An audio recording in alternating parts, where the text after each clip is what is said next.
बिहार में चुनाव आयोग के माध्यम से एक एक्सरसाइज की जा रही है, SIR यानी कि स्पेशल इंटेंसिव रिवीजन, विशेष गहन पुनरीक्षण। इस प्रक्रिया के माध्यम से चुनाव आयोग बिहार के मतदाताओं के बीच में जा रहा है और एक्सरसाइज कर रहा है। आखिर ये एक्सरसाइज है क्या? मूलतः चुनाव आयोग क्या होता है? चुनाव आयोग की मूलतः जिम्मेदारी क्या है? आइए जानने का प्रयास करेंगे इस वीडियो के माध्यम से।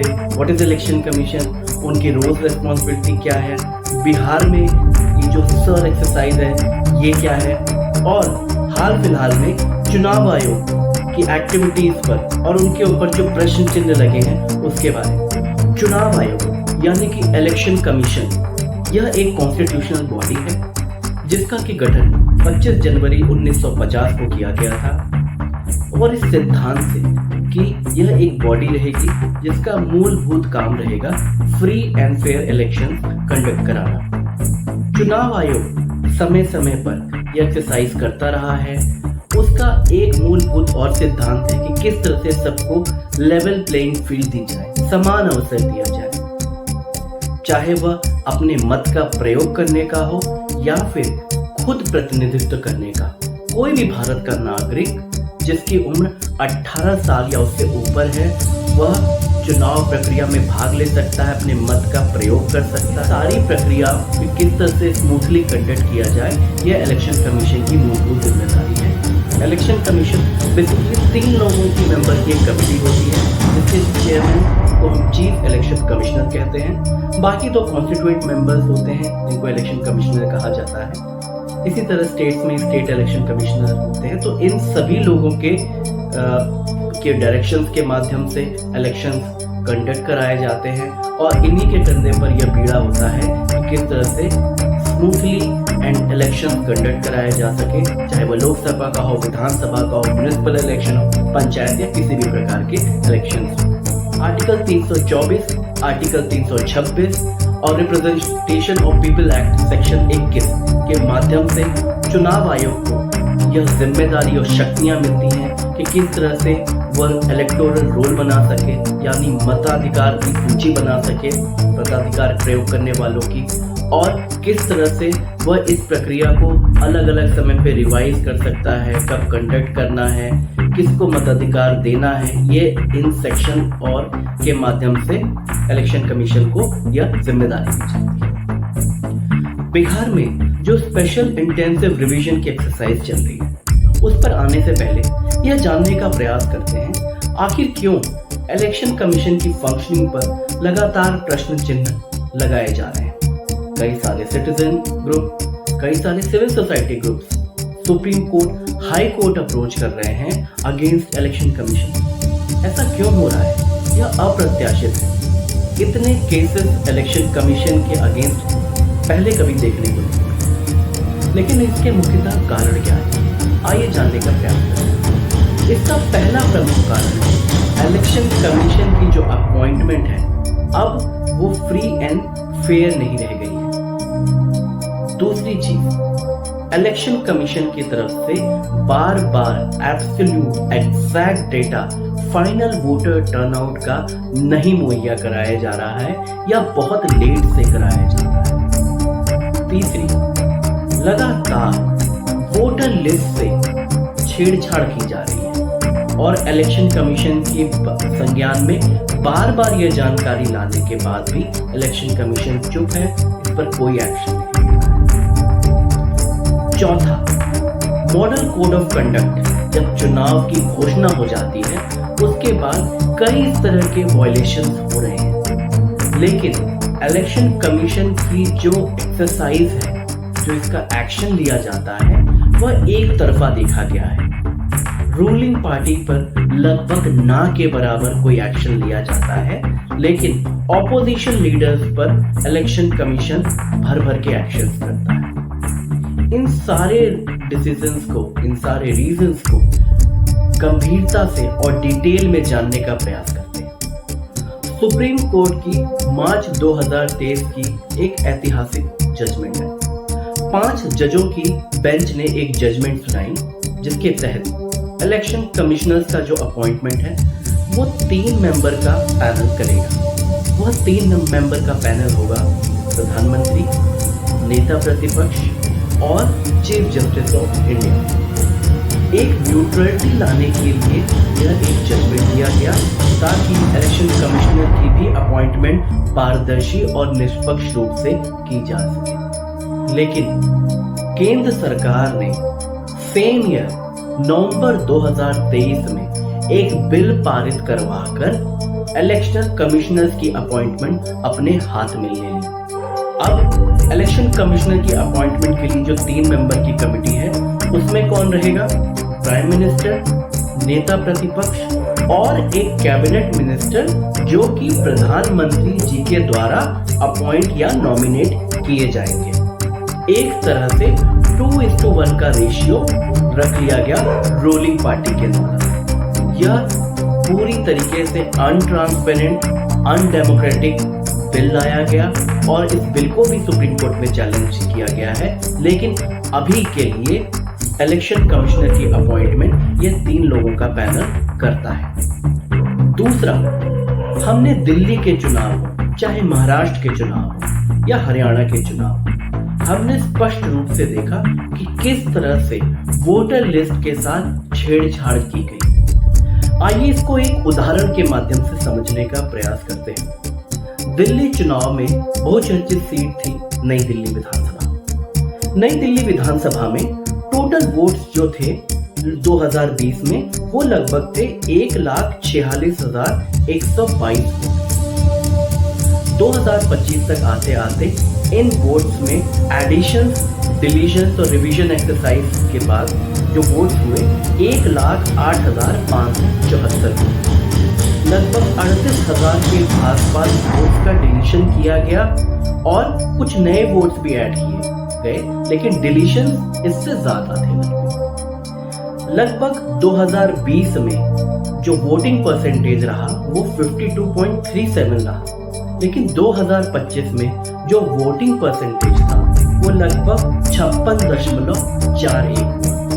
लेकिन अगर एक सरप्राइज कहें तो 4% वोट बढ़ने के बावजूद जो मतदाता थे उनकी संख्या घटी। मतलब 2020 में 75,530 लोगों ने वोट दिए थे, लेकिन 2025 में 61,244 लोगों ने वोट दिए। ये तब जब 4% वोटिंग परसेंटेज इंक्रीज हुआ। तो यह एक तरह से तंत्र लगाया गया कि किस तरह से लोकतंत्र को खत्म किया जा सके, किस तरह से वोटर लिस्ट के साथ छेड़छाड़ करवा के चुनाव जितवाया जा सके। और ये जो सारी एडिशंस और डिलीशंस की प्रक्रिया हुई ये 90% लगभग आखिरी के 2 महीनों में हुई, ये ऑन रिकॉर्ड है। इसी तरह अगर हम महाराष्ट्र चुनाव की बात करें तो महाराष्ट्र चुनाव में लगभग लोकसभा चुनाव जो अप्रैल 24 में संपन्न हुए और विधानसभा चुनाव लगभग 5 महीने के बीच में 40.81 लाख नए मतदाता ऐड किए गए, जिसमें से 18 लाख से अधिक तो केवल 78 विधानसभाओं में जोड़े गए और ये चुन चुन के उन सीटों पर जोड़े गए जिसमें बीजेपी या तो कमजोर रही है या फिर पिछली बार हारी गई। वोटर लिस्ट के साथ इस तरह का छेड़छाड़ जनता के बीच में एक प्रश्न तो छोड़ ही रहा है। इसी तरह बात करें तो फाइनल वोटर जो टर्नआउट होता है यह जानने का हर एक मतदाता को अधिकार है। जो भी लोग फ्री एंड फेयर इलेक्शन में बिलीव करते हैं वो ECI से, इलेक्शन कमीशन से ये एक्सपेक्ट कर सकते हैं कि वो फाइनल वोटिंग टर्नआउट का डेटा रिवील करते हैं।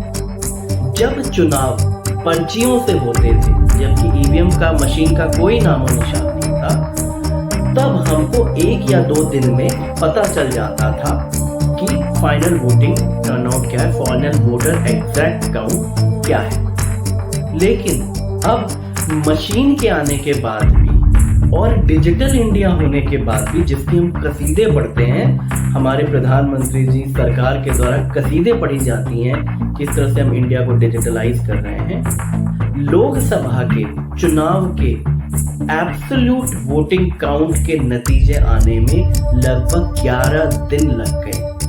इसी तरह से महाराष्ट्र इलेक्शन, दिल्ली इलेक्शन, किसी भी स्टेट के इलेक्शन की भी बात करें तो फाइनल एब्सोल्यूट वोटिंग जो काउंट है, इलेक्शन कमीशन को कई हफ्तों लग जाते हैं लोगों तक मुहैया कराने में अपनी वेबसाइट बनाने। इस प्रक्रिया को होने में इतना समय क्यों लगता है, यह सभी सिविल सोसाइटी के लोगों के, सिटीजन फोरम या जो भी इस चुनाव प्रक्रिया को निष्पक्ष रूप से देखता है, उसके मनोमस्तिष्क में एक प्रश्न चिन्ह तो उठता ही है। और जब यह फाइनल वोटिंग काउंट रिवील किया जाता है, उसमें भी अप्रत्याशित रूप से परसेंटेज फ्लक्चुएट करता है। उदाहरण के लिए अगर हम हाल फिलहाल के जो इलेक्शंस कंक्लूड हुए थे उसकी हम बात करें तो ECI का अनुमान था कि ये 53-54% के आसपास रहेगा वोटिंग काउंट। लेकिन जो final voter count percentage wise भी जो रिवील किया गया उसमें लगभग 6% की बढ़ोतरी थी। ये बहुत बड़ी संख्या होती है। तो फाइनल वोटर काउंट में इतना परसेंटेज का बढ़ोतरी होना और इतने दिन बाद absolute voting count election commission के द्वारा मुहैया कराए जाना लोगों के मनोमस्तिष्क में एक प्रश्न चिन्ह लगाता है चुनाव आयोग की प्रक्रिया में, वो भी इस समय में जो कि डिजिटल युग है। और तब जब आप मशीन के थ्रू वोटिंग कर रहे हैं जिसमें एक टैब पे हर कैंडिडेट को कितने वोट दिए जाते हैं ये पता लग जाता है और ये 10 से 15 सेकंड की एक्सरसाइज होती है। उस एक्सरसाइज में और पर्ची वाली एक्सरसाइज में डिफरेंस क्या रहा, यह एक प्रश्न चिन्ह लोगों के मन में रहता है। यह भी देखा गया है कि किस तरह से मॉडल कोड ऑफ कंडक्ट के वायलेशन में भी इलेक्शन कमीशन की जो प्रक्रिया है और प्रतिक्रिया वह कितनी लचर है और एक तरफा रही है। अगर किसी ऑपोजिशन पार्टी के नेता या स्टार प्रचारक की कोई कंप्लेन आती है तो इलेक्शन कमीशन की तरफ से बहुत ही फुर्तीला रवैया अपनाया जाता है। लेकिन अगर यही बात रूलिंग पार्टी या उनके लीडर्स के द्वारा हो तो उसमें इलेक्शन कमीशन की तरफ से वह प्रक्रिया, वह एक्शन नहीं देखा जाता है। प्रधानमंत्री नरेंद्र मोदी जी के द्वारा भी इस तरह के कई सारे कोड ऑफ कंडक्ट के वायलेशन की स्पीचेस दी गई हैं। यूपी के चुनाव में हमने देखा कि किस तरह से शमशान कब्रिस्तान का जिक्र करके उन्होंने डिवीजन क्रिएट करने की कोशिश की गई, लेकिन चुनाव आयोग ने उनको एक नोटिस भेजना भी उचित नहीं समझा। वहीं अगर राहुल गांधी, अरविंद केजरीवाल, ममता बनर्जी इस तरह के ऑपोजिशन के लीडर्स की अगर कोई स्पीचेस हो तो इलेक्शन कमीशन त्वरित रूप से कार्रवाई करता है, उनको शो कॉज नोटिस इशू करता है। यह भी एक रीजन है जो आम जनमानस के मस्तिष्क में एक प्रश्न चिन्ह लगाता है इलेक्शन कमीशन की कार्रवाई को लेकर। इसी पक्षपात पूर्ण कार्रवाई के विरोध में one of the election commissioner Ashok Lavasa ji ने अपना डिसेंट दिया, लेकिन उनके डिसेंट को रिकॉर्ड पर भी नहीं लाया गया, जिसके फलस्वरूप उनको रिजाइन करना पड़ा। हाल फिलहाल में एक और कीर्तिमान स्थापित किया गया है केंद्र सरकार के द्वारा। केंद्र सरकार और इलेक्शन कमिश्नर ने मिलकर election code of conduct rule 1961 section 93 sub section 2A को अमेंड कर दिया है। ये क्या है सेक्शन? इसके माध्यम से आपको इलेक्शन और इलेक्शन से जुड़े हुए दस्तावेज पाने का अधिकार है, लेकिन केंद्र सरकार ने इसको अमेंड करते हुए इस पर भी बार लगा दिया है। या उदाहरण के लिए CCTV footage, form 17C, VVPAT की पर्चियां इत्यादि इत्यादि। आपको याद होगा कि किस तरह से चंडीगढ़ में जब मेयर के इलेक्शन हुए थे तब वहां के प्रिसाइडिंग ऑफिसर मिस्टर मसीह जी के द्वारा किस तरह से चुनाव पर हमला किया गया, डेमोक्रेसी की आत्मा पर हमला किया गया और वोट इधर उधर करने की कोशिश की गई। मामला सुप्रीम कोर्ट पहुंचा। सुप्रीम कोर्ट ने डांट फटकार लगाते हुए वापस से उस प्रक्रिया में जाने के लिए प्रिसाइडिंग ऑफिसर को बोला और फलस्वरूप आम आदमी पार्टी और कांग्रेस के ज्वाइंट कैंडिडेट ने मेयर का इलेक्शन जीता, जबकि यह इलेक्शन बीजेपी के मेयर कैंडिडेट को जीता हुआ दे दिया था प्रिसाइडिंग ऑफिसर मिस्टर मसीह जी के द्वारा, जिन्होंने फर्जी तरीके से कास्टेड वोट को इनवैलिड करार दिया गया। यह साबित कैसे हुआ? सीसीटीवी फुटेज के माध्यम से।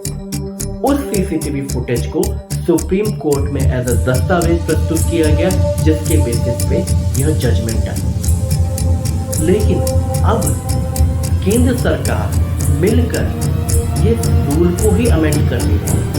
इसी तरह से फॉर्म 17 कई सारे को लेकर केस पेंडिंग है सुप्रीम कोर्ट में, हाई कोर्ट में अंजलि भारद्वाज जी और कई सारे इस तरह के सिविल सोसाइटी के एक्टिविस्ट जिन्होंने केस दायर किए। अब फॉर्म 17C क्या होता है? फॉर्म 17C बेसिकली जिस दिन चुनाव संपन्न होते हैं, जितने भी इलेक्शन एजेंट्स अंदर बैठे रहते हैं हर पार्टी के, उनको यह एक लेटर दिया जाता है, एक दस्तावेज दिया जाता है फॉर्म 17C, जिसमें लिखा रहता है कि ईवीएम का नंबर ये है, कंट्रोल यूनिट का नंबर ये है, इस पर इतने वोट कास्ट हुए और टोटल वोट इस बूथ पर इतने हैं। यह क्लियर उस फॉर्म 17C पर लिखा होता है। अब बार बार कई सारे एक्टिविस्ट जो भी चुनाव से जुड़े हुए लोग हैं, वो बार बार अप्रोच करते हैं इलेक्शन कमीशन को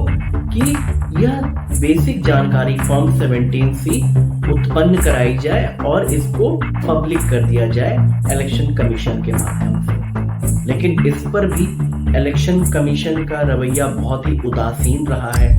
उन्होंने इस तरह की बार बार आरटीआई रिप्लाई को स्क्वैश किया है, इसका कोई उत्तर नहीं दिया है। फिर जाके यह मामला सुप्रीम कोर्ट में पहुंचा है, जो कि सुप्रीम कोर्ट के सामने लिस्टेड है, उस पर अभी केस चल रहा है।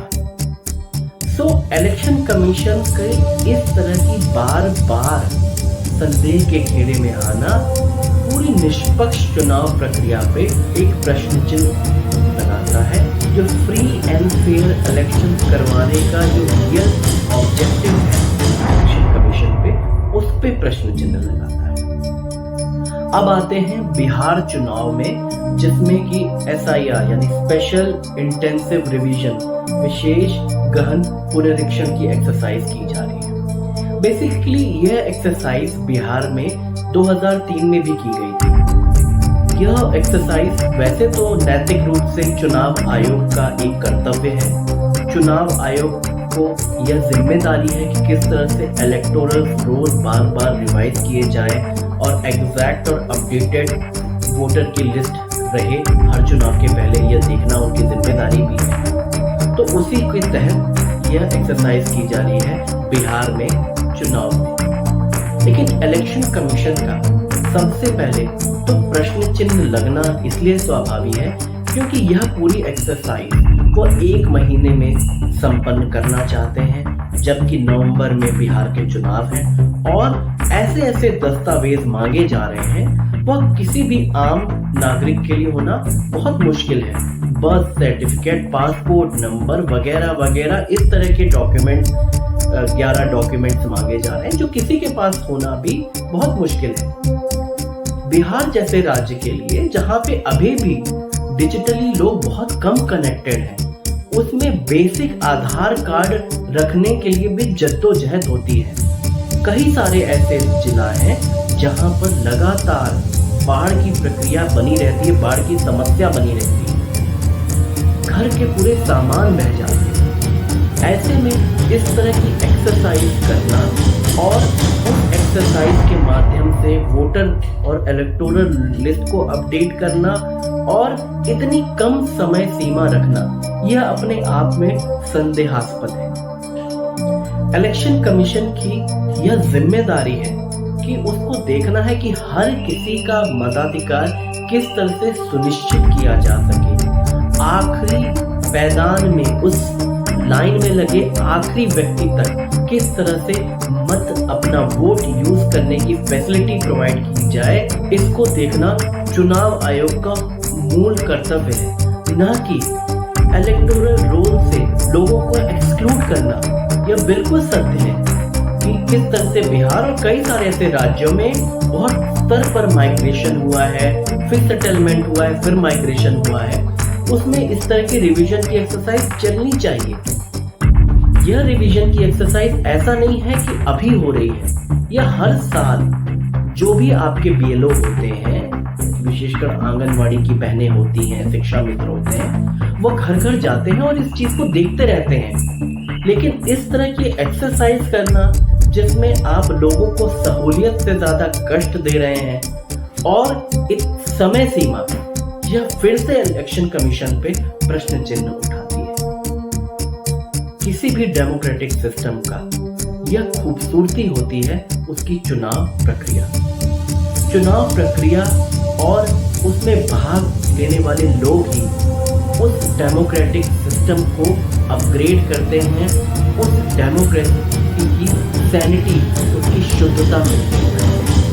अगर चुनाव आयोग इस तरह से पक्षपात रूप से कार्रवाई करेगा या संदेहास्पद कार्रवाई करने देगा या लोगों को जवाब नहीं देगा, अपनी अकाउंटेबिलिटी नहीं सेट करेगा लोगों के प्रति, तो इस तरह के प्रश्न आना स्वाभाविक है। लोगों को आप फुटेजेस देंगे नहीं, फॉर्म 17C मुहैया नहीं कराएंगे, एब्सोल्यूट वोटिंग काउंट नहीं बताएंगे, इसी के साथ साथ इलेक्शन कंडक्ट ऑफ रूल्स को अमेंड करेंगे, तो किस तरह से लोग आप पर भरोसा करेंगे। चुनाव आयोग को भी समझना पड़ेगा और अपनी विश्वसनीयता को फिर से मेंटेन करना पड़ेगा। ऐसा नहीं है कि पूर्व में नहीं हुआ, हम सब जानते हैं टीएन सेशन कितना विख्यात हुआ था। आज तक हम लोग उस दौर को याद रखते हैं कि किस तरह से जो फ्री एंड फेयर इलेक्शंस कराने का जो मूलभूत सिद्धांत है, कर्तव्य है चुनाव आयोग का, कितनी बखूबी से फॉलो किया गया था। और उसके बाद भी कई सारे ऐसे चुनाव आयोग रहे हैं, लेकिन हाल फिलहाल में अपनी गिरती हुई साख को संभालना, लोगों के बीच में अपनी विश्वसनीयता को पुनः मेंटेन करना अब चुनाव आयोग, इलेक्शन कमीशन के ऊपर है। बॉल अब आपके कोर्ट में है। आपको प्रूव करना है कि आप डेमोक्रेसी में इस मजबूत राष्ट्र, इस संप्रभु राष्ट्र के में किसके साथ है, लोगों के साथ या किसी पक्ष के साथ। धन्यवाद, जय हिंद। साथियों, YouTube वीडियोस का ये सिलसिला हमेशा इस तरह आप सभी के साथ चलता रहेगा। हमारे चैनल को ज़रूर सब्सक्राइब करें, हमारे वीडियोस को ज़रूर लाइक करें और अपना कमेंट भी प्रोवाइड करें। फीडबैक से हमें अपने चैनल को इम्प्रोवाइज़ करने में, अपने कंटेंट को इम्प्रोवाइज़ करने में बहुत सहयोग मिलता है। हमारे अपकमिंग वीडियोस क्या आने चाहिए, इसमें भी अगर आपका फीडबैक हमें टाइमली मिलता रहेगा तो we can grow all together as a community. तो इस चैनल के माध्यम से आपके कमेंट्स का हमें इंतज़ार रहेगा, आपके फीडबैक का इंतज़ार रहेगा। हमारे बायो में हमने कम्युनिकेशन डिटेल्स मेंशन है, तो उसका उपयोग करें और हमें अपना फीडबैक बताएं कि हमें अपने चैनल में नेक्स्ट वीडियो किसका आना चाहिए। धन्यवाद।